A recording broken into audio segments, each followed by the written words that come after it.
This is the Scorer to Follow podcast.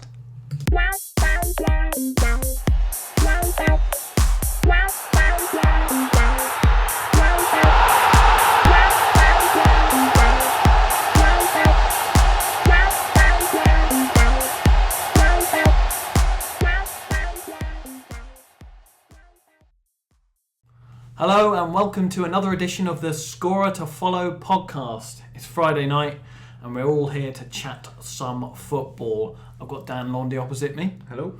And I've got Mark Annals to my right. Hello. And just today we're going to be covering a European review.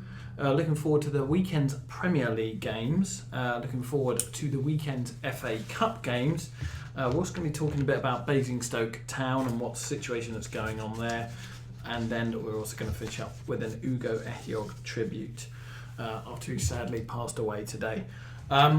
But first of all, let's have a bit of levity and a bit of a strange opener. But gents, it's you've got to pick 3 individuals from your current team squad: snog, marry or avoid. And I'm going to pick on Dan Laundy first. So who in the Spurs squad are you snogging, marrying and avoiding? Well, Josh, you pick on me first. This took a little bit of thought because I'm useless at this sort of thing. So I've gone for snog. I've gone for Eric Lamela. Yeah, forgotten man. I like it. He's obviously a bronzed Adonis. Yeah, for a start. he's a good-looking chap. If that's your kind of thing. If I remember him rightly, because I can't remember what he actually looks like. He's been out injured for a while, long hasn't time. And some people would say he's missing in most games. Not me. But also, he's got a slight resemblance to Penelope Cruz. So, he sort of ticks the feminine box. I like it. It's a bold shout. It's and not your normals. Yeah, you've strayed away from the usual crowd. You haven't gone for perhaps the obvious answers. Well, we mentioned Christian Eriksen, didn't we? But I think his only sort of interest for me is the fact that he's Danish, and I think every one of us has probably had a fantasy or two down the years about dating a Scandinavian. Just probably not a man. So I'll move on to marry very quickly. Yeah, who you marrying? I'm marrying Toby Alderweireld. Oh, that's rock solid. He's a dependable character. Well, it's funny you should say that, because I've written down here that he's very strong, would probably defend you with his life. Exactly. But also, his hair, week by week, pristine. Yeah. Now, I suspect that means he's a very clean living chap. Yeah, he's heading balls away for 90 minutes, and not with all the euphemisms attached to that, and not a hair out of place. I suppose it's part and parcel of being married to him, to be honest. Yes, absolutely. You've got to take the rough with the smooth. I think he must go for a pot of gel daily, though, for the amount he's got. That's true. You're going to be buying a lot of Brill cream, possibly. Yeah. That's fine out of his wages. I'll be a kept man. Yeah. Finally, I'll move on to avoid. I wish we could have avoided this conversation. Loving it. Absolutely loving it. Avoid, interesting one. I'm avoiding Dele Alli. Very interesting. And the reason I'm avoiding Dele Alli is because of his deranged wave. I was going to say, I didn't know if this was connected to the wave, because whenever I think of Dele Alli, the first thing I think of is that little video of him waving, which I'm now doing, which is making absolutely nothing for I love the Dele Alli wave, but I find it quite unsettling if he was doing that at you across the street. So I'm going to avoid Dele Alli. Indeed, during a conversation. Well, true. And also, I'm thinking, if I suddenly, got on with Dele Alli, it might upset Eric Dyer, affect their little bromance, and it might affect harmony in the squad. And I don't want to do that. He's got a thing going with Harry Kane as well. So you don't. And Son with the handshake. Yeah. I don't want to be unsettling the squad. You'd be a cat amongst the pigeons. You'd be a latter-day Mrs. Robinson. Yeah, that's good thinking. I like it. I thought it through. Yeah, good solid answers. Mark, over to you. Arsenal squad, snog, marry, avoid. Well, after I got thinking, I think snog is going to be Olivier Giroud. Yeah, sexual predator Olivier Giroud. I probably shouldn't have said that. Allegedly. Yeah, please don't say that. I don't know what. I'd just say well groomed. Yeah, very good beard. Very good beard. Yeah, he's tall as well. Much like your own. He's a tall lad. I couldn't grow a beard that well, to be honest. Mum had done. It would just go grey. He's another one with a good haircut, and he's tall, and he's French, so he's probably quite a passionate man. Quite possibly. Yeah. Quite possibly. You might get a bit of excess spittle, but apart from that, Yeah, but a beardy snog nonetheless. Mm. There you go. Yeah, there we go. That's that. Marry. I'm going to go for Laurent Koscielny. or anyone Kind of- other than Hector Bellerin. Kind of the same sort of reasons as you went with Alderweireld, that he's dependable. You could always rely on him to to get you out of trouble. Yeah. Head your balls away as Neil was Yeah, saying. absolutely. Yeah. yeah. He's doing a lot of work in the box for you. But I wouldn't say uses as much gel. I wouldn't say he uses as much gel as Alderweireld. He's more of a simple pleasures kind of man. Yes. Your water bills. Just a bit of spike is enough for Laurent Koscielny. Your water bills are probably considerably cheaper. Yeah. Yeah, Less necessary hair washing. I think there's less grooming involved. Yeah. Low maintenance. There you go. Everyone loves low maintenance. Yeah, definitely. And avoid.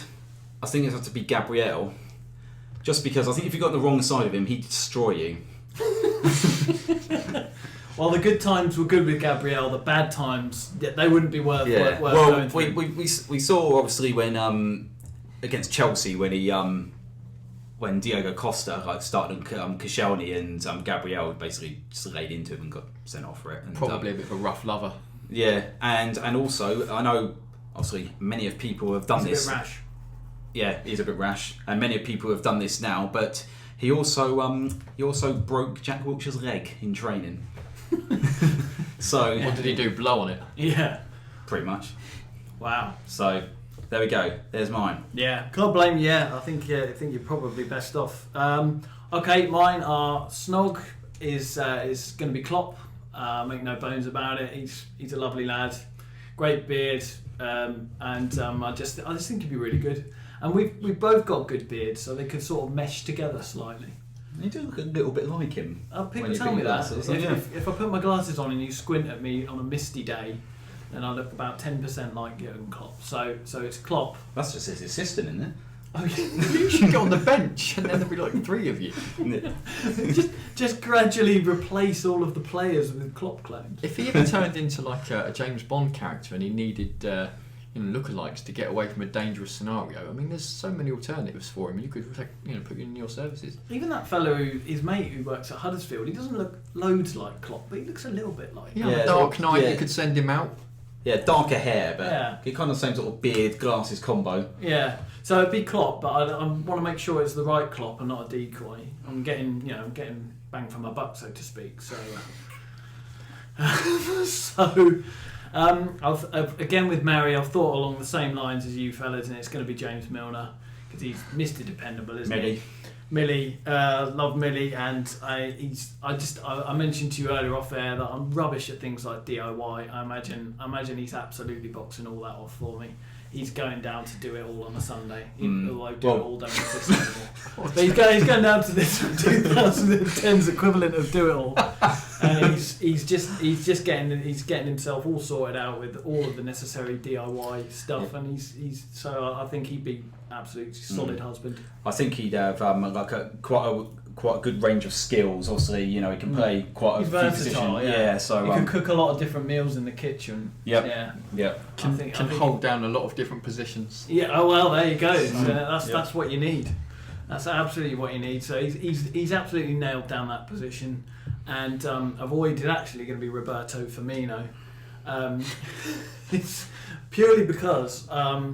There was some sort of Instagram or Twitter picture of him with his girlfriend, and it was lovely, and they were enjoying a lovely kiss. But it was, you could see a bit too much. You could see all the tongues and stuff, and I was like, some people like public affection. It's not for me. So I think on balance, although I'm sure he's a lovely fella, and he'd love to go around his for tea, I'd probably leave it there. Plus, if he was sort of your partner and you were being hunted down in the dead of the night, and he should open his mouth for any reason, I mean, he's an instant giveaway, isn't he, with his teeth? So, although he'd be doing lots of good counter hunting, wouldn't he? Because he'd be probably pressing the attackers. But yeah, I think so. So good. I think good solid answers all round, considering it was something we struggled with for about 10 minutes. Wasn't awkward at all, was it, in the end? You can see now why women struggle to pick their men. I don't even know where I'm going with this. Let's move on. Please do. Right, so into the show proper. European review. What happened in Europe this week? What happened in Europe this week is that I watched Real Madrid slightly fortunate to get their way past the Bayern Munich side, who were perhaps a little bit unlucky, having Vidal sent off and then 2 offside goals. But Madrid are in the last 4 again. They seem to make a habit of getting there, and they're going to be the favourites. But so that was good. Monaco were very good, but I mean it was a bit of a disappointment, that game, because the first leg was so exciting, even though I know it probably should have been played. But the first leg was so exciting, and the second leg you thought, if it stays sort of roughly level, but Monaco scored twice within 15 minutes and it was over. Well, I know we're a week late, but I think we should touch on what happened to Dortmund and what UEFA made them do. Now, I don't think any of us as fans found it acceptable that they would be forced, without any real consultation, to play that game so soon after that event. None of us would want to be put in that position. No, I mean, I don't know if there's some sort of regulations that they have to play it that week, because surely, like you say, okay, we'll cancel, you play it next week. But yeah, I'm sure there's been occasions in the past where a game's been delayed for some reason by a few days. I don't think it would have harmed. I do agree. I can see an argument. That UEFA were saying, just to sort of flip the other point of view, I do think they should have moved it, but I can see UEFA were saying the Monaco fans are already in Dortmund. There's a lot of logistics involved with moving fixtures around. They've then got this stupid UEFA thing, which is UEFA's fault, but then they've got this stupid thing where they can't play a Champions League game on the same night as any league fixtures, which is completely ridiculous, but I'm sure at this stage of the season there'd have been windows, and I'm pretty sure if you'd have asked any of those fans, including the Monaco ones that were stood there singing the Dortmund name of the club in the stadium when the game was abandoned that night, I'm sure every one of those would have either taken their money back or just a ticket for the rearranged fixture. No, I agree. I think you can see the reasons for them doing it, but I personally don't agree with them, and I think they should have. Had an impact though, didn't it? I think they admitted the first half certainly their heads weren't really in the game, and that's understandable. You've just been attacked. Yeah, I think so. It was a shame the way that sort of ended up going down, and I think you could see. I mean, because obviously as well they were stopped before for some reason before this leg, weren't they, for a few minutes? I don't know if it's just extra security or something. I think it's just extra security, but which you can understand, of course. But like 10-15 minutes meant they didn't get to the stadium until late, and also didn't have as much time as they would normally to prepare. Yeah. So that's going to throw them off as well. So not ideal at all. It's not. It certainly isn't. So it would have been nice to have had that replayed. But then, having said that, it's just one in a long line of UEFA problems and grievances that we could probably can have a podcast on their own. Good to see on the flip side. Good to see a different side kind of make it to this stage of the competition in Monaco. Definitely, I think Monaco. Whatever you say about them, they've obviously beaten City and Dortmund. They've also beaten somebody else fairly decent, I think, in the group stages, but I forget who. Probably Genk. I don't know. No, it wasn't. It was Spurs. Oh no! I genuinely forgot. Yeah. That wasn't actual Needle. I completely forgotten. I do apologise. No. So they're obviously a good side, and they're a good side to watch as well. My fear for them will be that they'll be dismantled this summer, I suspect. I know they've got a bit of money, but big clubs will come circling for Mbappe and Mendy. Well, those are the two, aren't they? They've been impressive, haven't they? They've been impressive. But like you say, they have got some players that are going to be attracting interest this summer. I'm more and more impressed by Mbappe every time I see him. I mean, at first you think it's a little bit hype. It's a youngster who scored a lot of goals. But I watched him in the first leg in particular against Dortmund. Strong. And he's just nerveless. He picks the right ball. He's got a great finish. He's composed. Yeah, got a lot of pace. Yeah, I think he could be a big player. People keep talking about Rashford, but I think... Well, I think the Henry comparisons are the ones that keep getting rolled out, aren't they? Oh, is that who's being compared to? Yeah. I don't like that sort of thing. Because he's a quick player who comes in off the left. And obviously from Monaco as well. So. Yeah.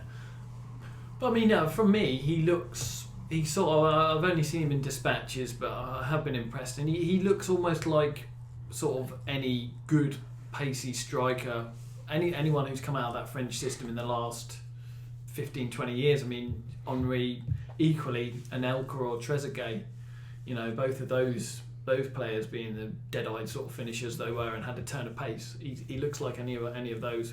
Certainly, I mean, he's 19 and the world's his oyster. But mind you, it should be said 18 months ago, Anthony Martial was being compared quite favourably towards Thierry Henry, and obviously his career at United's taken a bit of a step back since Mourinho joined the club. So I think you have to be careful with young players comparing them to megastars all the time. I think it puts an unnecessary weight on them.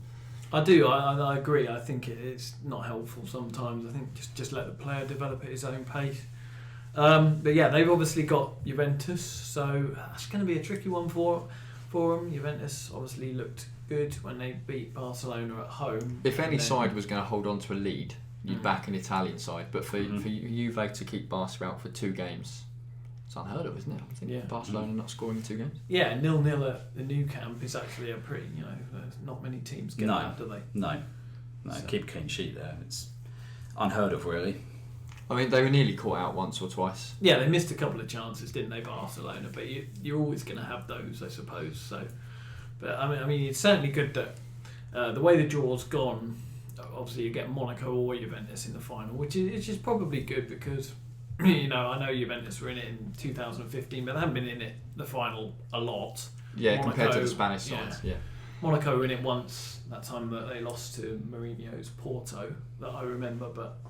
Before that, not at all. So I actually fancied Monaco getting to the final if they weren't drawn against Juventus, but obviously now they have.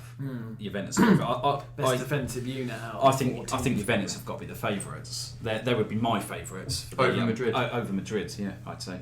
Real, I should say. Yeah.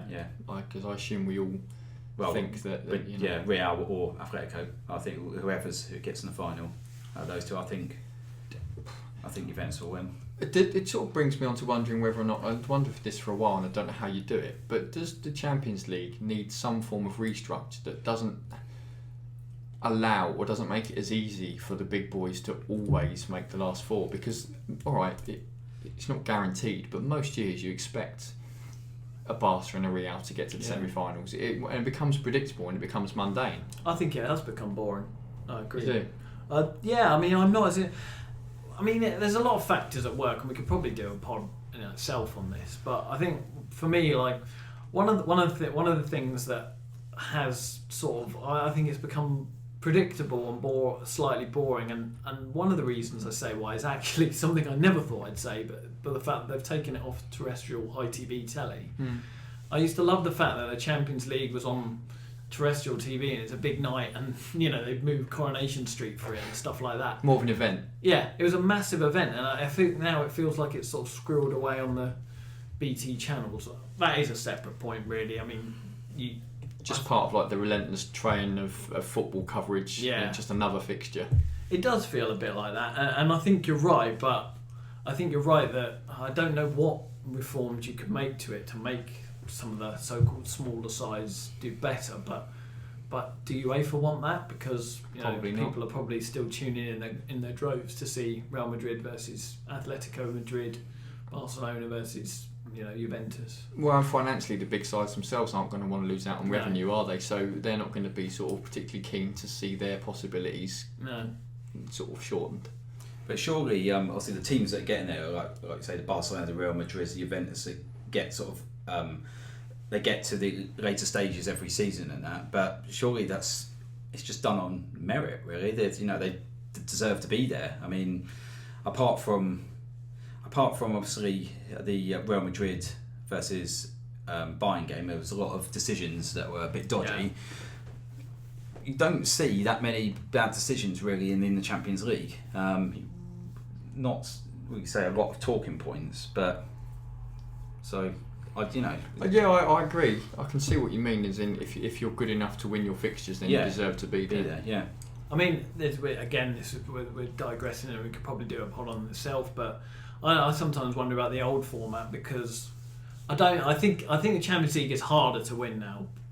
It's definitely a more difficult. Aston Villa won it when it was easy. Yeah, and Forest twice. And Forest, yeah. But the point was that you probably you would get more varied winners because sometimes Real Madrid, because of it was a complete straight knockout format. Sometimes Real Madrid would go away somewhere tricky in Eastern Europe in October and get beat, and then they wouldn't be able to turn it over in the home leg. And you didn't have this sort of league format where you're like, well, you've lost, but it's okay. You can go through. You can still win all your home games and all that stuff. No, you talked about it just sort of going back to it's just knockout from the beginning, really, almost. Yeah, I mean, over 2 legs. Like I said, there's definite drawbacks to that idea, but it certainly would make it more unpredictable. It would, and a one-off game. Yeah, definitely. Yeah, I suppose we should, because we, like I say, gone off at a tangent. Just restructured everything for UEFA there. If you're listening, UEFA, we've sorted it for you. It's fine. Or at least we've opened the window. But I suppose we didn't touch on Leicester, did we, before I took us off on a tangent? So. No, well, I was going to just speak about that with Atletico. I didn't see the 2 legs, but obviously Atletico, very experienced European side.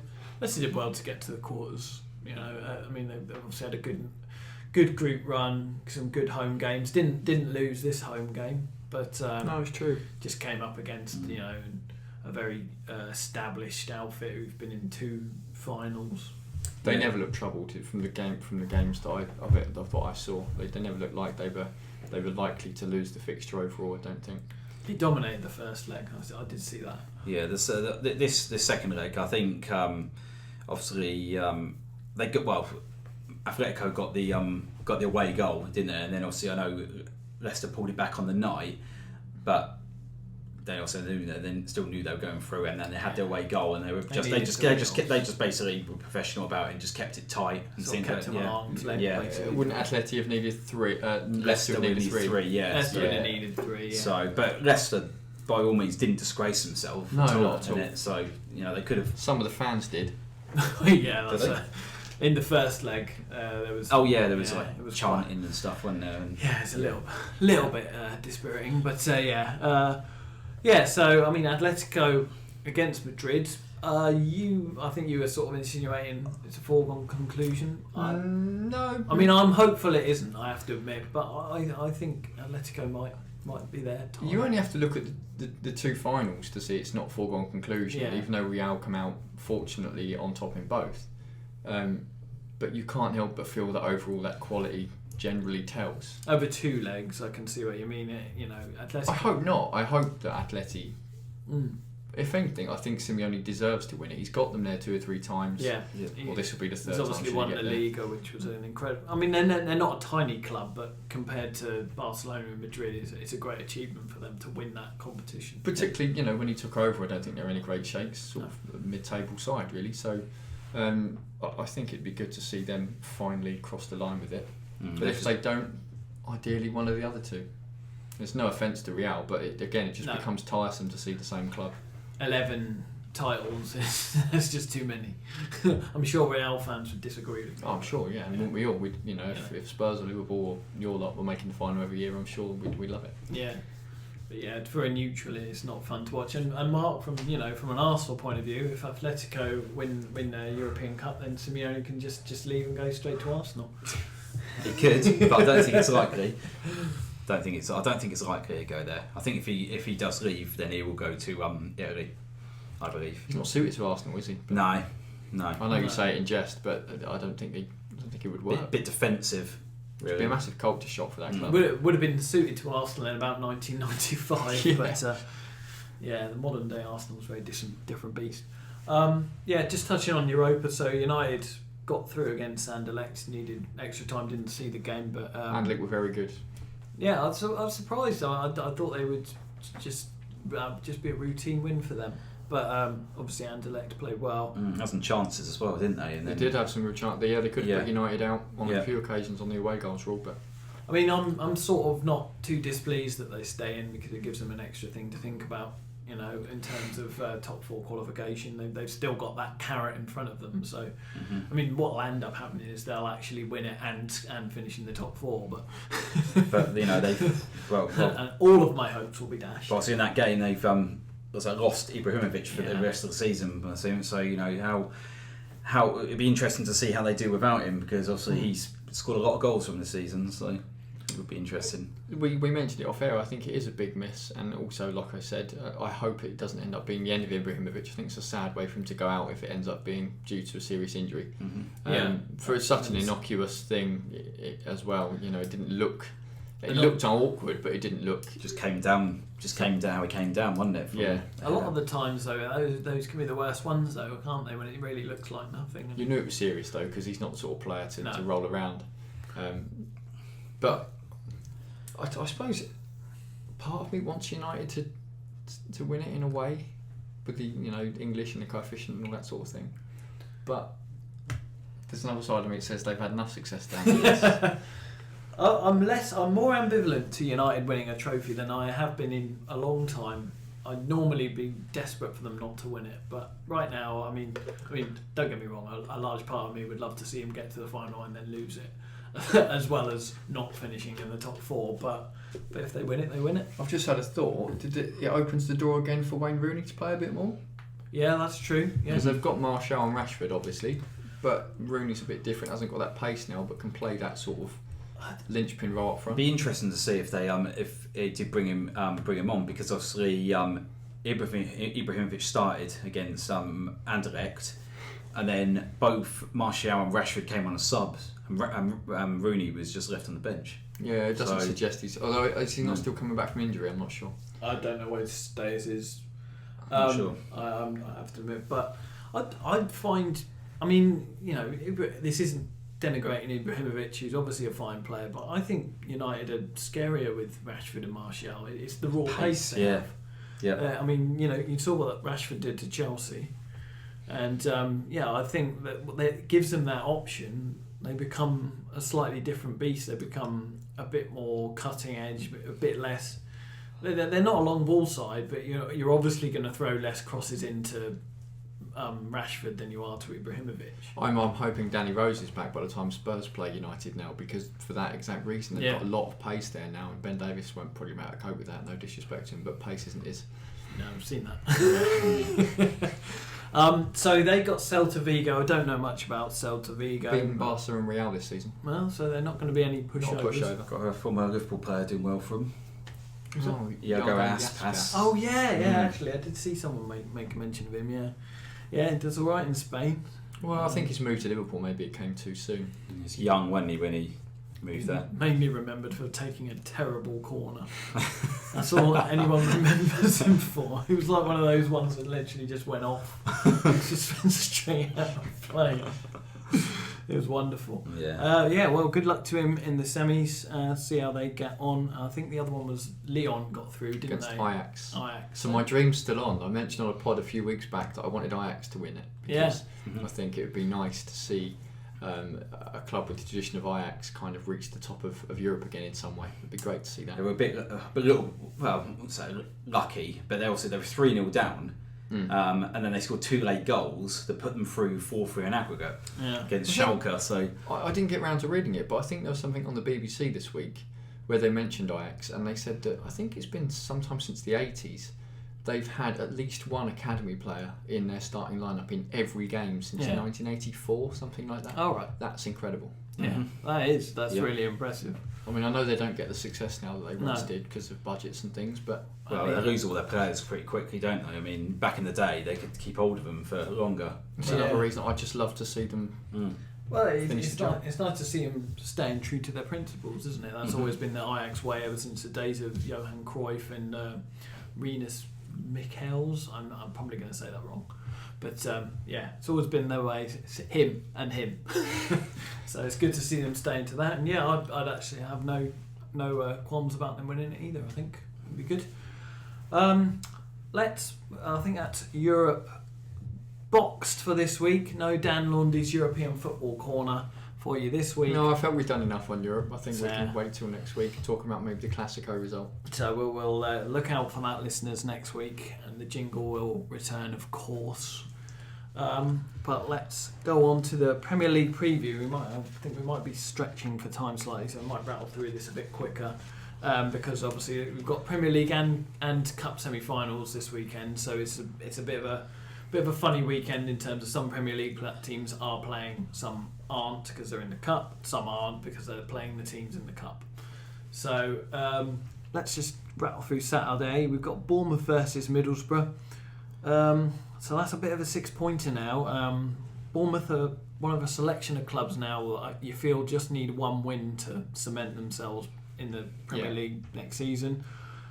Middlesbrough, they could win this and still go down.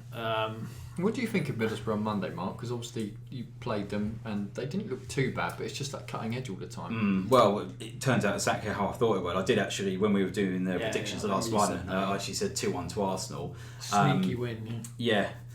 But they played okay, but they just, like I said, they just don't score enough goals. They don't really create enough chances.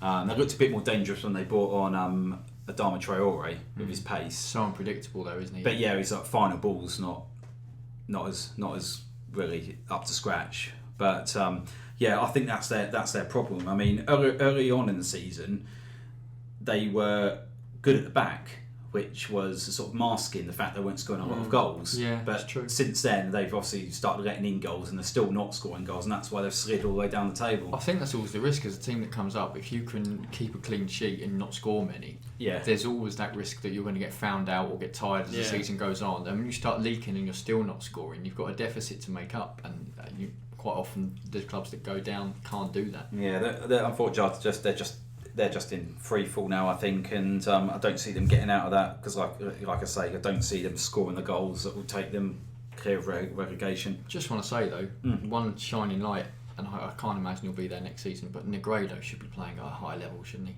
He's still a talent. Yeah, I was surprised City dumped him, but he hasn't got a huge amount of goals for Borough. But then he's got 8, I think. He's a top scorer still. It's 8. Yeah, in a struggling side. They look to me a bit like a team who's built on getting a draw, and I don't think that's enough in this league. I think perhaps the mindset was too much. We'll get useful draws. Like, they could draw this tomorrow at Bournemouth, and that'd be a decent point for them in December. But it's doing nothing for them in mid-April. Yeah, that's right. I do agree in Negredo. I think he'll be in the Premier League next season. Hull versus Watford. So Hull are looking a bit more lively. Huge opportunity for Hull this one. Well, I mean, you'd expect Watford reached 40 points last week, so you'd expect them to be safe now. Hull are brilliant at home and haven't lost at home under Silva. No, I was just going to say that like Watford are a bit of a strange team, aren't they? They can be bad and they can be good. Whereas, like you said, Hull are unbeaten at home since Marco Silva took over. So you'd fancy Hull in that game. On paper, there's no better fixture for them, but will most certainly be a Watford win now. That is the caveat. I mean, you just said there, Mark, Watford are the very definition of inconsistency. If you wanted to put an inconsistent side in front of you, you'd say Watford. So they could spring a surprise. They've had some fairly decent away wins. I think they won at Arsenal this season. So you know, they did indeed. So it's certainly not beyond them, but I think I expect Hull to triumph on that one. Which puts pressure on the next fixture in the list. Which is a similar game as well, Swansea versus Stoke. So again, a struggling relegation threatened team plays a mid-table team which you would think with nothing to play for. And with Swansea's fixtures they've got left, if Hull do beat Watford, Swansea must win this game, or otherwise they're essentially probably down, to be honest. Yeah, who've they got left? They've got a lot of the big boys still to play, I believe. I think they've still got to play Chelsea, I think. I can't remember them, but I'm sure they're top 4 sides or top 6 sides. Oh, okay, yeah. Well, I mean, I don't think it's set in stone. It is. I do think it's between Hull and Swansea now, but for me, Mark, I think Hull looked to have a bit more about them. Swansea had that good patch, but it always looked like a purple patch that was perhaps going to run out. Yeah, I think Hull have been quite good in the when it comes to transfers. They've got a few people who can provide and score goals. Obviously, they brought in that Nias from Everton. He scored a few goals. Brought in obviously they've got Markovic on loan, and he's done okay for him. Was it Kwasicki or was Cameron Kwasicki, and he gets dangerous going forward. So I think they've done well. They've done well in the way of transfers. Where Swansea, apart from Gylfi Sigurdsson scoring a free kick, you don't really see where there's goals come from. I mean, Llorente scored a few, but he's done all right for him. Yeah, he's done all right, but then there was that stat that was going around the other week in the game where they played against Watford. In that 80 minutes, he ran something like was it 26?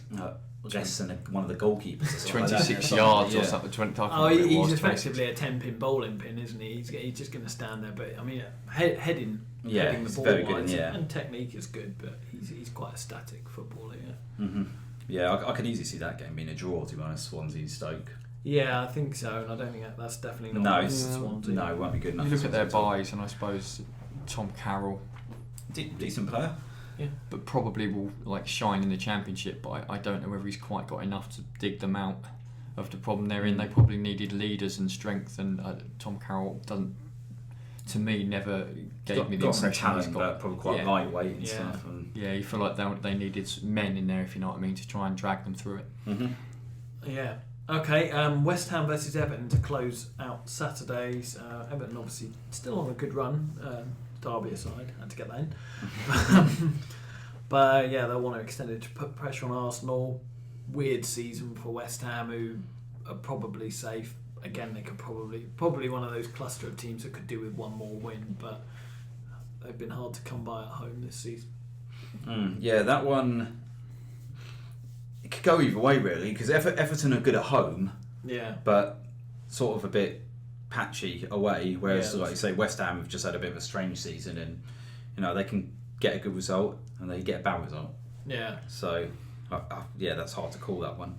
The ground move has been a negative for them from the off, really, hasn't it? Because it's not worked out so well. The fans were sort of infighting at the start of the season. Yeah. With the regulars from Upton Park not liking the fact that these sort of new plastic fans, as they viewed them, were coming along to games. And it just started badly. And I think when you go somewhere, you need to bed in. And perhaps they didn't get that opportunity, and maybe next season will be better. I think they need to stick with Bilic. Yeah, I think so. I think, you might be right. It might just be a question of going through a teething period. Getting the season out of the way, really, isn't it? Yeah, I think so. I think most clubs struggle. Did Southampton go down the first year they were at St Mary's? Oh, it was about 2002, something like that. They might have struggled. They might have gone down. They certainly struggled, probably relative. I think they did. Yeah, because you lose the. Actually, it's a good analogy because Upton Park, by all accounts, I never went to Upton Park, but by all accounts, it's very much like the Dell in terms of being a very old-fashioned, hostile place to play your football. Crowds right on top of you, yeah. But whereas obviously these big new stadiums, especially the London Stadium as a running track, fans are miles away, and it's all very nice and modern. But I had reservations about it beforehand because obviously Spurs were sniffing around that stadium before West Ham got it, and I was quite relieved, not only because the stadium's nowhere near Tottenham for a start, but also because of the running track issue. And when you look at all of the Olympic stadiums around Europe that have been taken over by football clubs afterwards, you think of somewhere like the Stadio Olimpico, for example. Yeah. It just never seems to work out. The atmosphere is always missing, and I think I never had much hope that it would be a good thing, and hopefully West Ham can find a way around it for them. Yeah. But as for the game, sorry, I mean, no, that's all right. We're not really doing bolt-on predictions, just more discussing. No, as for the game, you can see Everton probably nicking it. Lukaku in form. Yeah, I think they might skank it actually. West Ham might get a point, and say just another notch towards being safe, but they're probably okay now. Yeah, I think so. Okay, Sunday got Burnley against United. Obviously, but Burnley are probably another one of those teams that just need one more win. United's coming in the back off of 2 home wins, but obviously a draining Thursday night an extra time. It's normally a tough venue to go to, but I don't know, it feels a bit easier to go to Burnley in the last sort of few weeks. They haven't quite been as on it as they were at the beginning of the season, I don't think. No, I think Burnley've been good at home all season, really, haven't they? But they are letting in goals now, aren't they? Yeah. Whereas earlier on the season they were pretty tight, and if they were losing, they were only losing by the odd goal. Yeah. And I think that's. I do think as Man United have obviously played on Thursday night, I think it will be decided by the odd goal. Yeah. And probably, I say Man United will probably win it. I'd go along with that. I think mysterious ghost in the rafters again. I think Rooney might be quite influential in this game because Burnley will probably sit behind the ball as they often do. So the pace might be negated a little bit. Possibly. Therefore, I think playing a Rooney with Ibrahimovic being missing, I think Rooney might be key to United getting that win, which they still need for top 4 ambitions. Yeah. But Burnley got some bad news this week, didn't they? Because I believe Michael Keane has told the club he's leaving in the summer. He's going to leave. Oh, okay. Because his contract's only got a year left, and he's not going to sign a new one. A bit like Lukaku. I suspect there'll be some Premier League clubs in for him then, because he's obviously a very Liverpool, Man City already been touted. Everton, I think. Everton. Yeah, because Koeman came out at Christmas and said he had a bit of a keen eye on Keane. Yeah. Pun intended. I'd go along with that, Mark. I think United might scrape this one. I think it might be a dirty 1-0 or something. Yeah, probably. Yeah. So Liverpool Palace. Palace are another team who probably need one more win. Haven't beaten Chelsea and Arsenal in recent weeks. They'll have absolutely no fear going to Anfield, and we've got some injuries, so I'm not overly confident. Well, you mentioned in the special last week that Liverpool's home record against Palace isn't they've lost the last two. They've lost in the last 2 seasons. They've never lost against Allardyce. I've got all my fingers crossed. I really don't want us to lose against Allardyce. If it has to be a horrible draw, then I'll take that. But I think that might be a difficult one with Palace in good form. But you mentioned they're missing Sacco. Sorry, Mark. Yeah, I was just going to say exactly the same thing. They can't play. Obviously, Palace have been a better team with Sacco in the team. 100%. But obviously, he can't play against his own club, so that will help Liverpool. That is one big thing in our favour. Yeah, he can't play, obviously, but.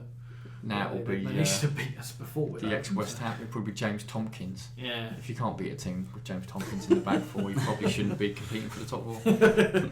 Well, I'll come back to you at 6:30 on Sunday, and hopefully we haven't done that. But I'm a little bit nervy about that one. But we shall see. So, do we think? You mentioned about doing a quick look at the relegation picture as a whole. You got a particular sort of leaning as to who you think will be the final place, assuming that Borough and Sunderland are down. I mean, it can change. Earlier on in the season, we thought Hull were all but gone, and they've bounced back brilliantly. So nothing is set in stone. I do think Sunderland and Borough are likely to go down. Just looking at the bottom there, Sunderland 21 points from 32. Middlesbrough 24 points from 32, and then Swansea 28 points from 33. Sorry. I'm not a betting man, but if I was, I'd probably say that those 3 in the bottom 3 right now would be the bottom 3 on the final day. But with the caveat that obviously got Hull on 30 points, 33, and then go Bournemouth and Palace on 35 from 33 and 32 respectively.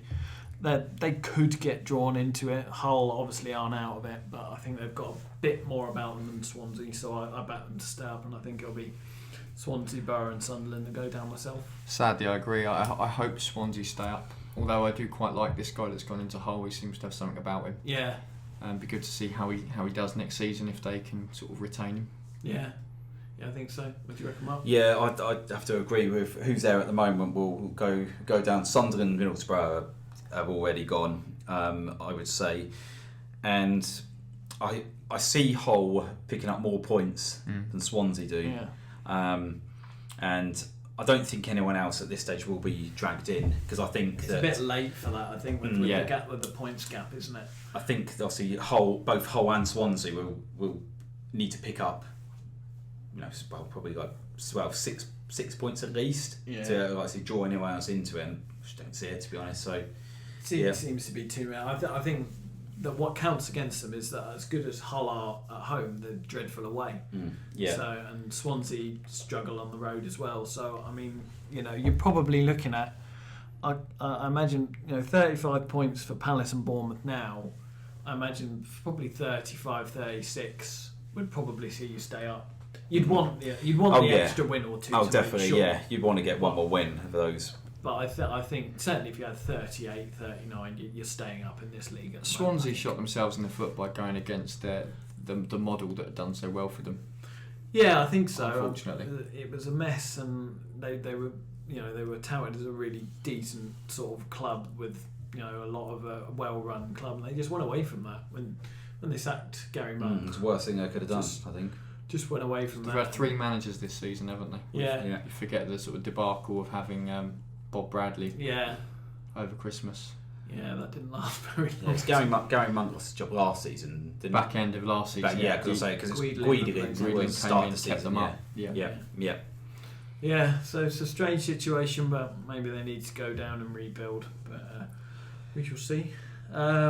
Okay, let's move on to the Cup semi-finals. Cup semi-final weekend as well. So exciting, because 2 of us have still got a vested interest. Yes, you both have, and there's still the tantalising prospect of a North London derby final, which I'm sure you would both be over the moon about. I'll take that over City. Well, I suppose, yeah. So Chelsea Spurs first, and that's on a Saturday tea time, and obviously that's an added spice by the fact that we now have something akin to a title race developing with 4 points between the two teams. Could be a bit of a psychological blow for whoever wins this game, and Spurs are the form team, so Chelsea have had a bit of a wobble even without even without the United result. They also got beat at home by Palace, but the one thing that seems to be in their favour, they've tended to come back quite strongly from defeats this season. So, and you'd imagine with Conte being the sort of coach he is, there'd be a reaction. So Spurs will have to be ready for that. Very hard to call this one because one team, the 2 games this season, one side's won each, so they're quite evenly matched, I would say. I think Spurs probably the more impressive in the 2 games overall because they were on top for with no bias. But they were on top for a long time at Stamford Bridge as well. No, I agree. That what I watched that game, they were unfortunate to lose it. In fact, so it's actually a very difficult one to call. I can't call it. I think it might go all the way to extra time and possibly not penalties. Perhaps there'll be a late goal either way, but very hard to call. And I think it'll be hopefully be quite an entertaining contest. I hope Spurs win it more because, like you say, the psychological. Well, no, but obviously because of the psychological blow, it might give the title race. It might sort of unbalance Chelsea a little bit more to think that there's this really good side out there that's just knocked us out of the cup, and now they're on our heels in the league as well. I think what goes against Tottenham is that it's at Wembley. That's true, yeah. And there'll probably be demons from the fact that they just haven't performed there. Yeah. And I think that'll possibly come into play again at the weekend. I hope that this is the game where they banish it because they need to in time for next season, and it might end up being the perfect way to banish those fears. So that's what I hope. But Chelsea, you can't underestimate Chelsea. Diego Costa hasn't scored for a while, so yeah, he's due. I think that this is slightly different for Spurs and the whole Wembley curse. I think being a cup semi-final, it's a one-off, isn't it? I think it's rather than being Champions League, I think it's going to be completely different. So, like Neil's just said, I think it's too hard to call this one. Really, it could go all the way, and you wouldn't be surprised. You wouldn't be surprised if any team won it. Really, at the end of the day, if Chelsea won it, you wouldn't be complaining too much. If Spurs won it, wouldn't we be too shocked either. So, which is great testament to Pochettino because it means suddenly you're looking at Spurs at that level. Oh no, he's I mean, I don't think anyone's had complaints from Spurs or indeed anyone of the job he's done over the last couple of years. He's obviously a very fine manager. I think it's going to come down. I think it's going to come down to nerves more than anything. Who's going to get most nervous in this game? Because Tottenham are the form team.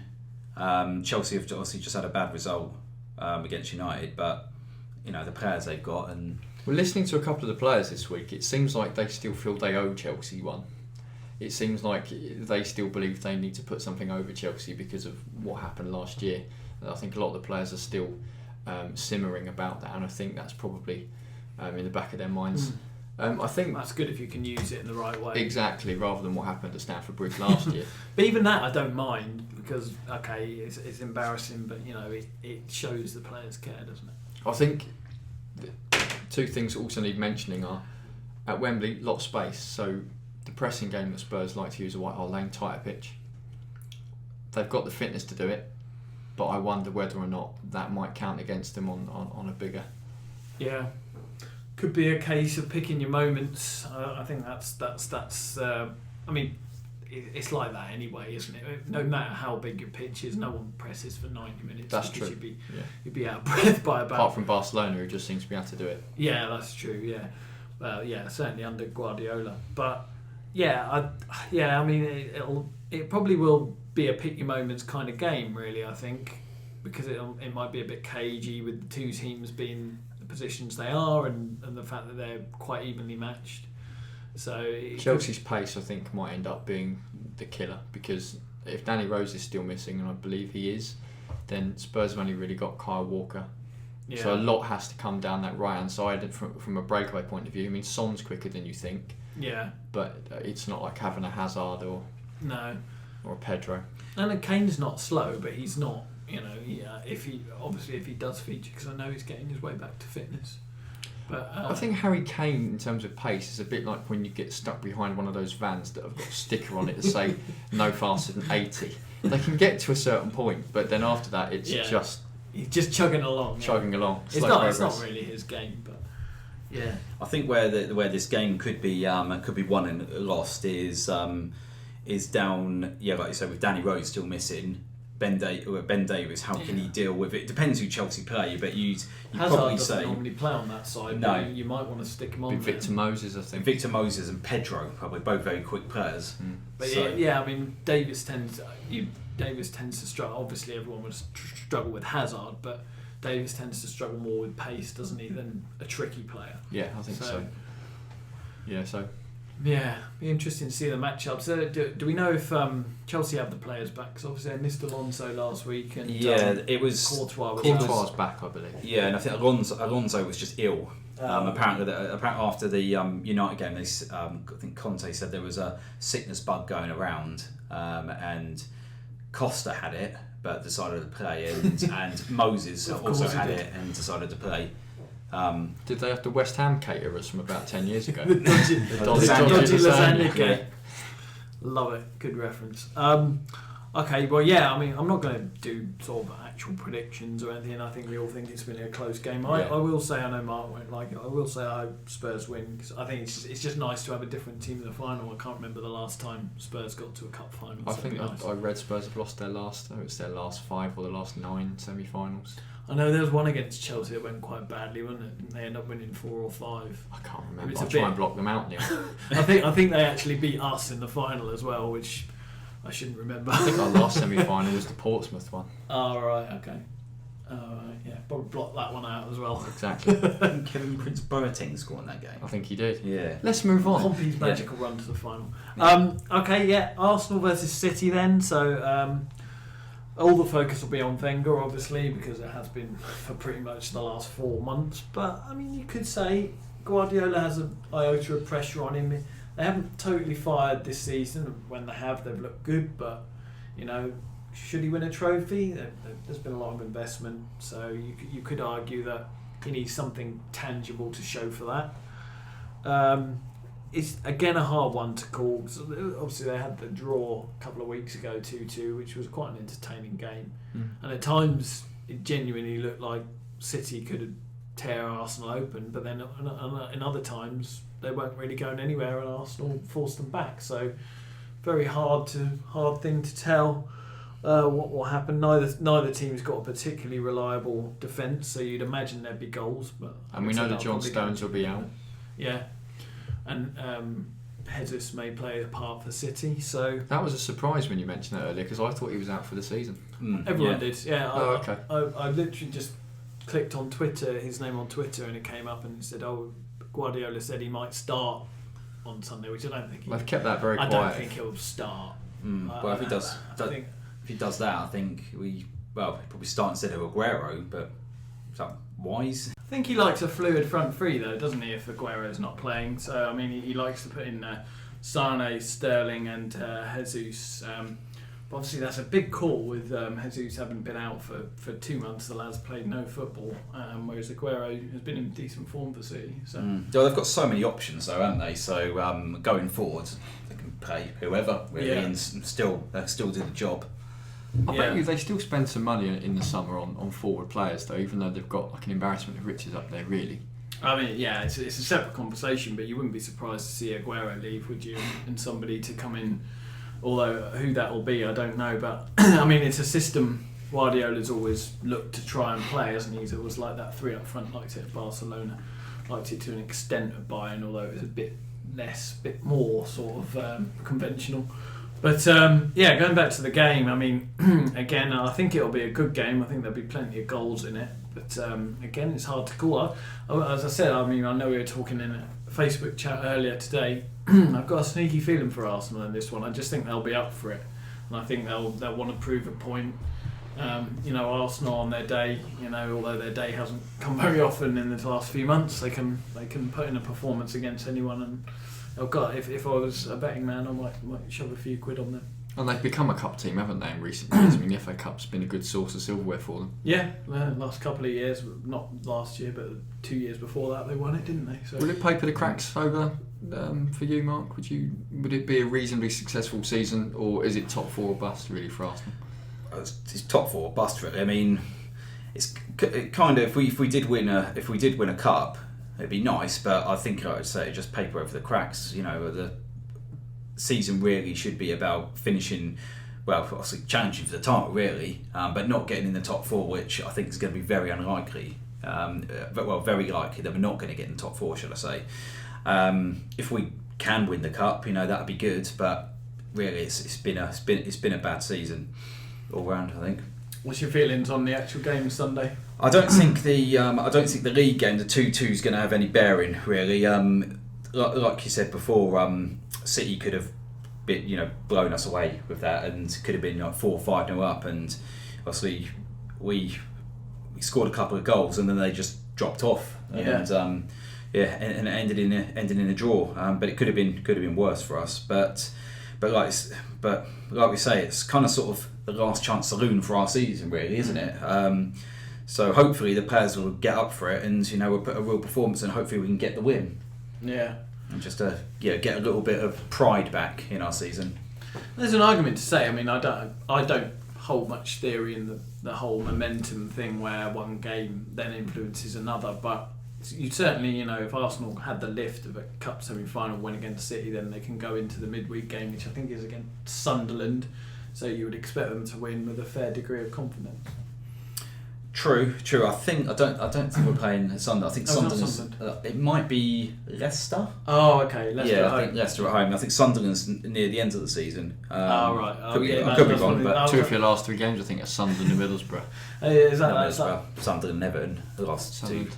Oh, okay, yeah. So the end. I'm thinking Chelsea. Sorry. Oh, okay. It's basically that mad period where you play about 17 games in 3 days. Pretty much. Like that. Yeah.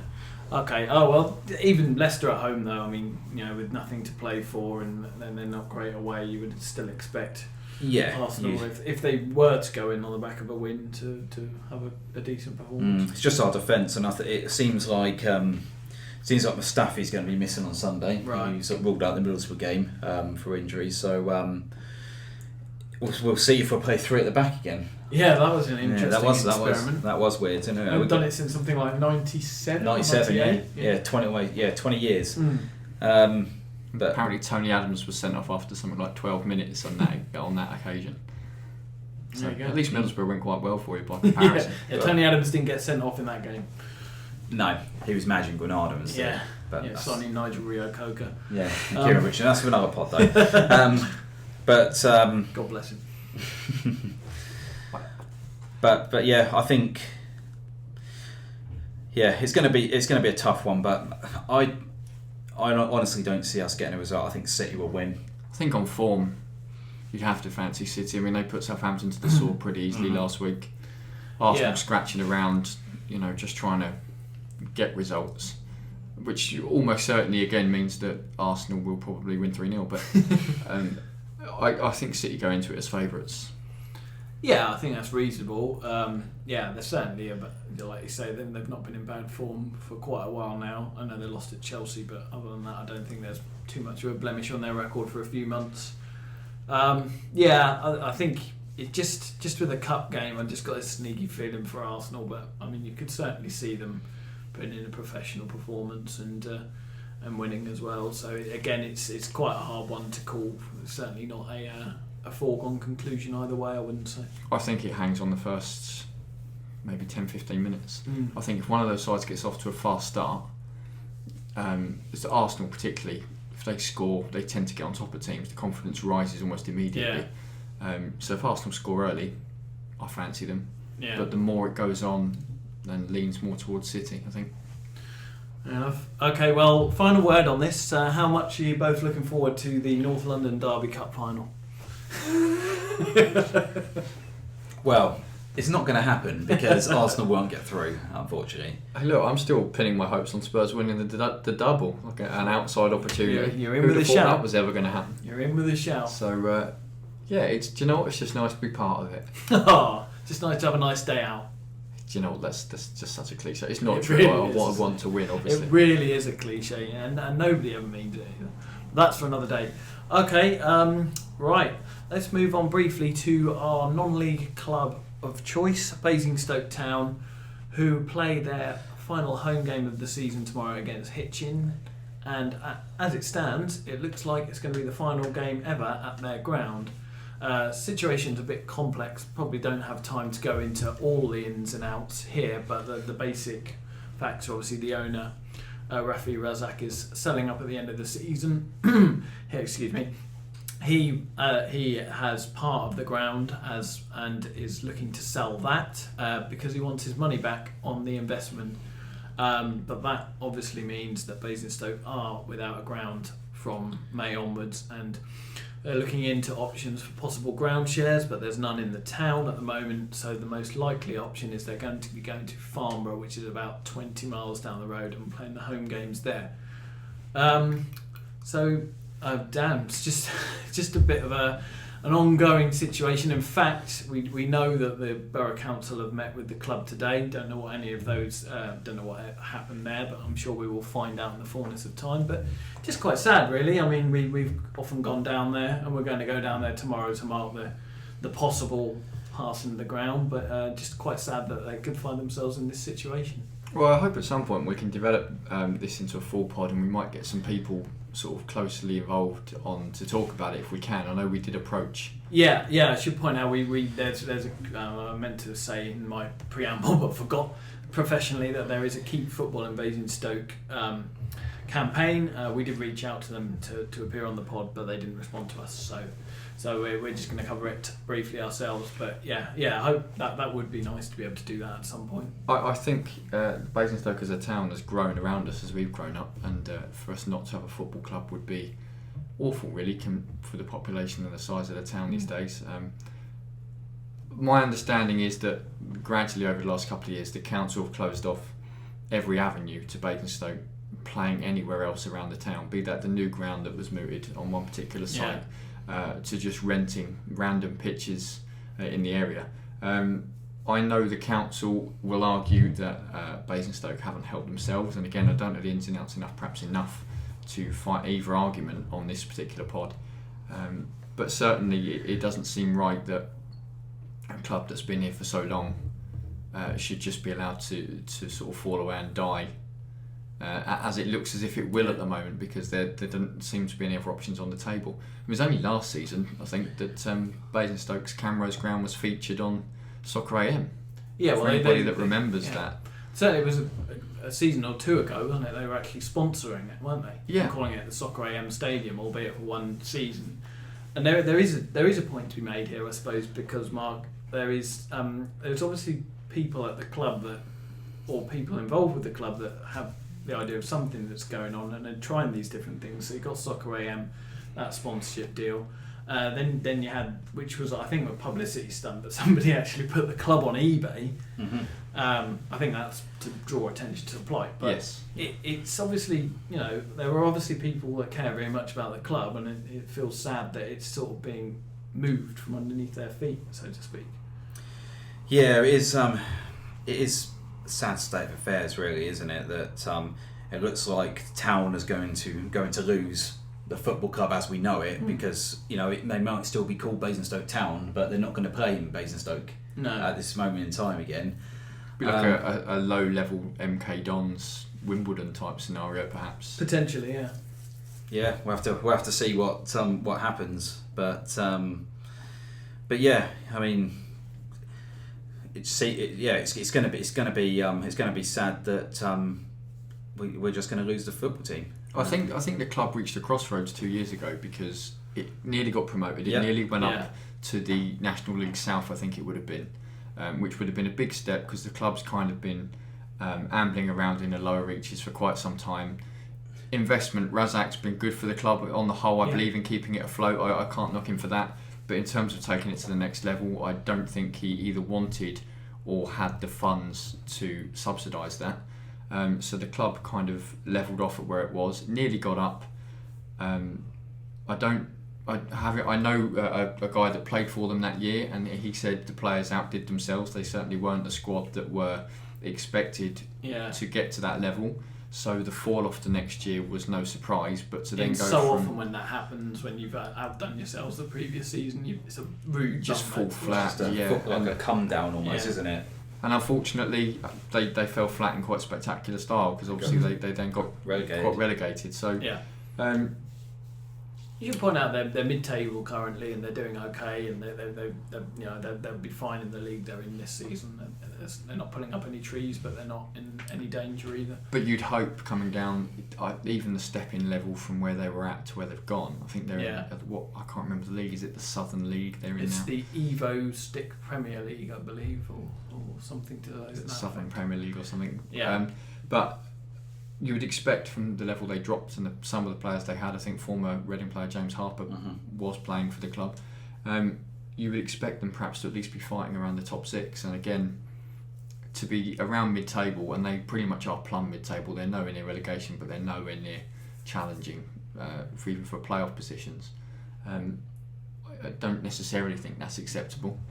It's good that they're afloat, but you would kind of hope that the players would want to go again and try and get back immediately. I think they obviously rebuilt their entire squad, didn't they? I think after relegation they released everyone apart from one player. I think they got a lot of old pros in, didn't they? Yeah, I think they knew what going forward, how they wanted to bring up the club is signing a lot of young players that have played in League Cup academies. So they've obviously so they've obviously got that. It's a good theory, and I guess probably quite cheap. But again, that's what I like about it, is that there's some original thought behind it. With all of these things, there's somebody doing things, but people doing things behind the scenes that are genuinely innovative, and obviously have the club's ambitions at heart. So it's given time, that may grow. I mean, that squad over 2 or 3 years, if they can keep the bulk of it together, which is hard at that level. Yeah. But if they can keep the bulk of those together, they may climb.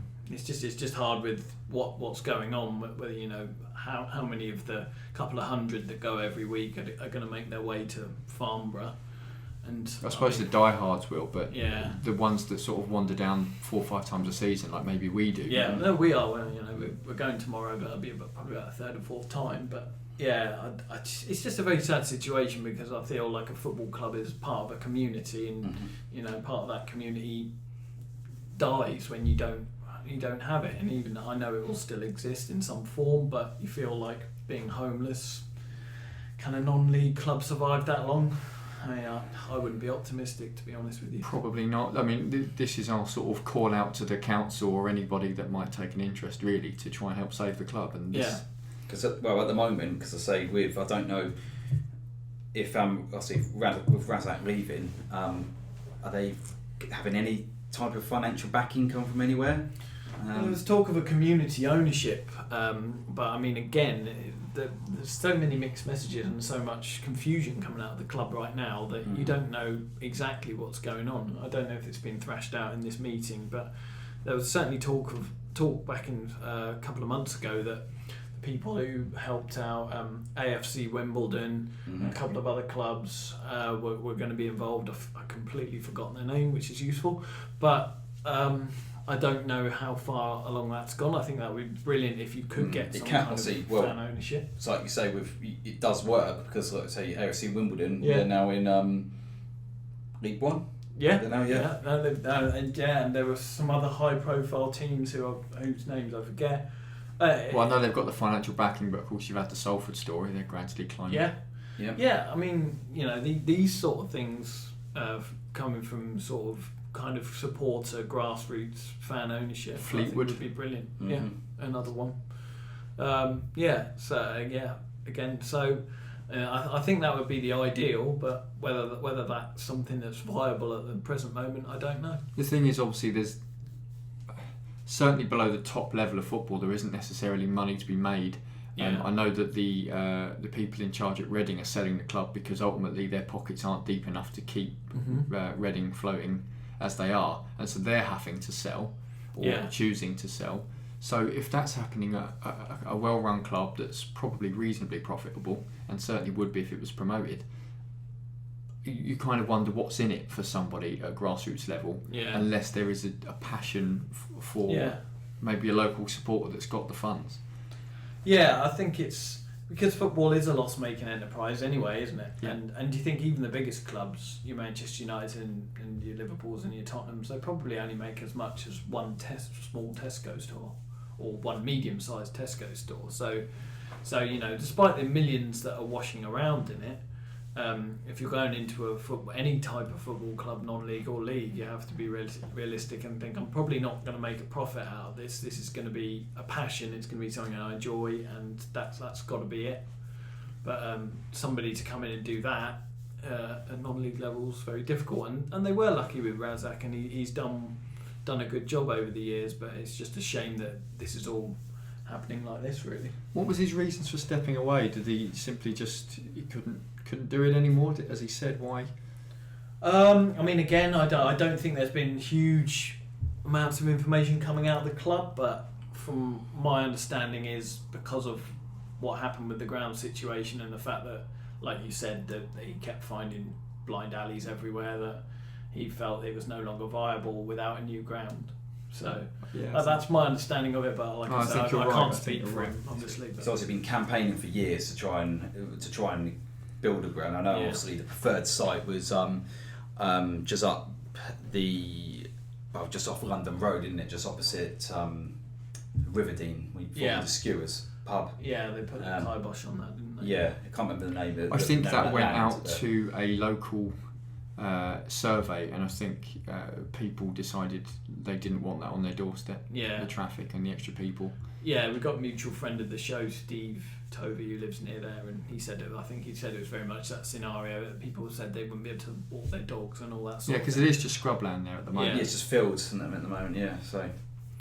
Yeah, so we'll be going down there tomorrow anyway, cheer them on if nothing else, since the ground won last time. Obviously it's not anything to shout out about, but we've been to a number of games down the years. I wrote a blog piece on it earlier in the week, which was probably a sentimental load of old rubbish. But well, I was going to say actually, for anybody that does take an interest in it, perhaps visit our Facebook page, because they can not only read your piece, but also we could put the link up to the petition, and anybody that wants to support the club and keeping it going in Basingstoke, then they could sign that.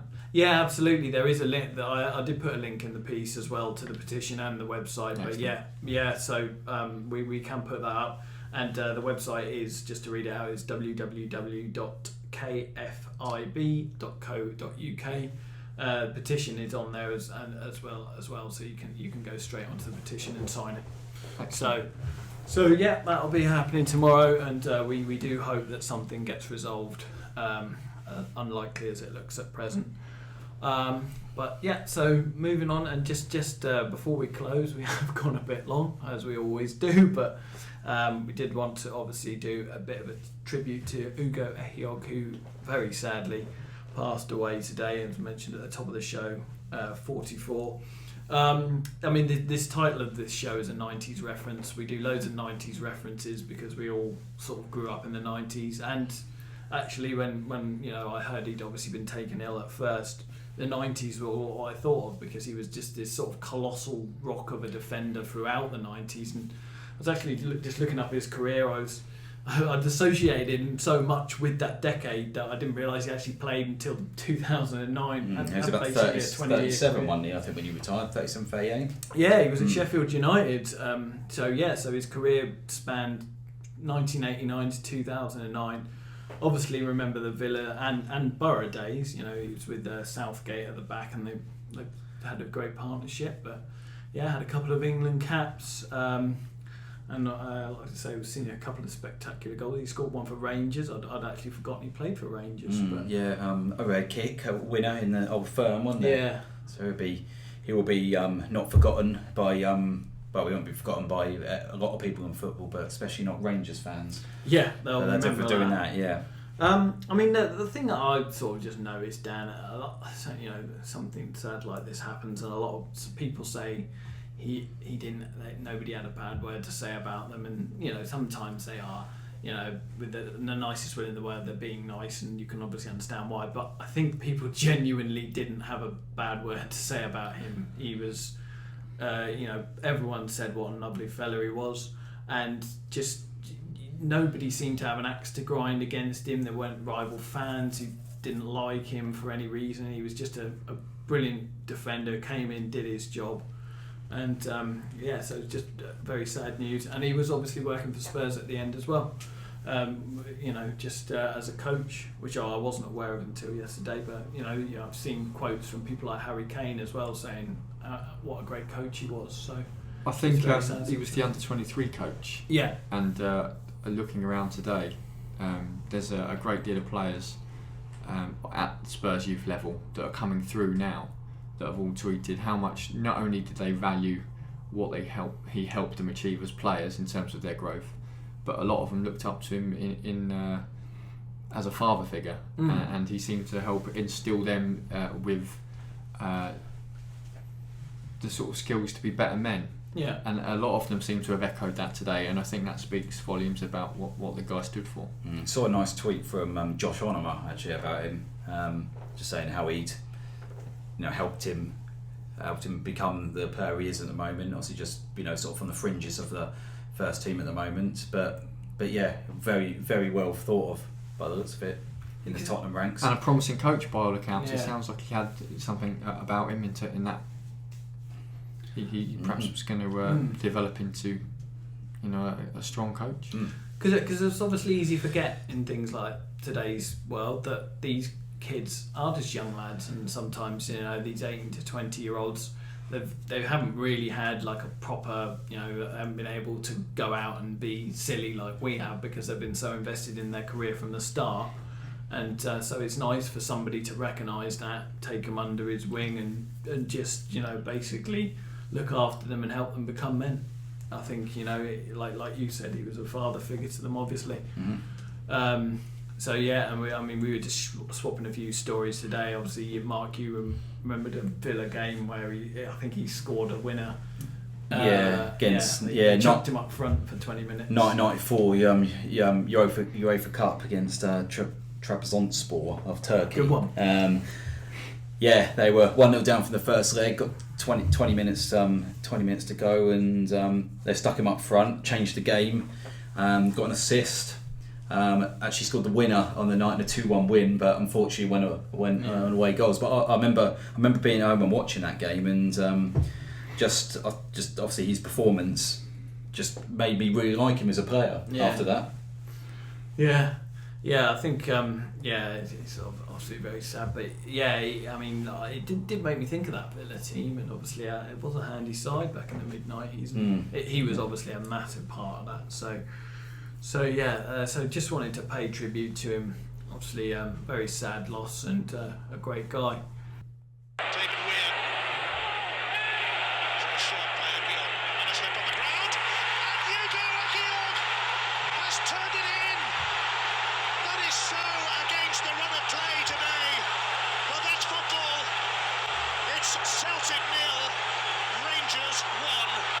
Memories there of Ugo Ehiogu. Rest in peace.